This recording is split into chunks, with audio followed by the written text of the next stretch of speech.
Hi, I'm Andrew Francis, and this is chapter 12 of Mission on the Outside. It's called The Harvest Begins. John chapter 4 verses 28 to 30 says this: So the woman left her water jar and went away into town and said to the people, Come see a man who told me all that I ever did. Can this be the Christ? They went out of the town and were coming to him. What a momentous change has taken place in this Samaritan woman. The woman who drew water in the heat of the day, presumably to avoid the eyes and gossip of the other women, is now boldly going back into her town and telling people that she thinks she has met someone who may well be the Messiah. What on earth even makes her think that anybody would even bother listening to any message she might have? Yet, as is often the way, this woman is obviously so overwhelmed at her interaction with Jesus that she seems to forget all potential pitfalls, opposition and problems that might surround such a message. She seems to put aside possible questions raised by any internal dialogue that more time may well have given her, and jumps in where angels fear to tread. We're even told that this woman leaves her water jar behind, so keen is she to share her story.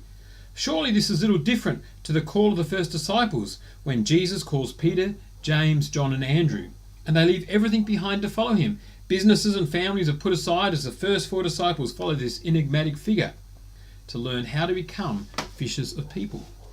And yet, even without any call being placed on her, this woman readily leaves her behind both jar and water to proclaim the good news about her encounter with the Christ. Her message was simple. She was a woman after all, and would have had little to no formal education. Her theology would have been based on the oral traditions of her people, and, as Jesus inferred, not particularly helpful. But without hesitation, she heads to her village and simply explains to her people what Jesus had done for her and invites them to meet him too. Come, see a man who told me everything I ever did. Surely this is all that's required to be an effective witness. Surely all that we need to do is to tell others of what Jesus has done for us and then invite them to meet this Jesus and see for themselves. Isn't it amazing how we manage to complicate witnessing, even offering seminars and programs to well-meaning believers on how to go about it? And here we see potentially one of the most effective evangelists in the gospel, a sinful, uneducated Samaritan woman with suspect theology, unashamedly pointing people to Jesus. John tells us they came out of the town and made their way toward him. One wonders what drew them. Maybe life was just so boring in that part of the world that any potential excitement was better than no excitement at all. Or maybe they were just curious to see some Jewish bloke willing to talk to a Samaritan woman of dubious reputation. Or maybe they were interested in the possibility that Jesus might indeed be the Messiah. Some may have gone to confirm their suspicions that this woman was simply deluded. After all, what could she possibly know anyway?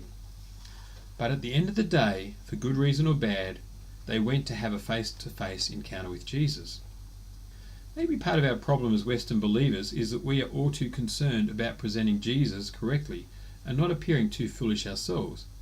I know how often I am overly aware of the considerations and problems that seem to stand in the way of faith for wealthy Westerners. And I'm often far too concerned that my message is not misunderstood, and also that I too am not misunderstood.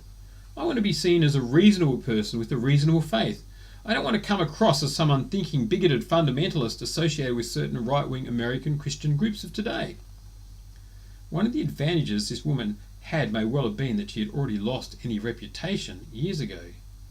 She had nothing to lose. Yes, the people might laugh at her and her message, but so what? They laughed and gossiped about her anyway.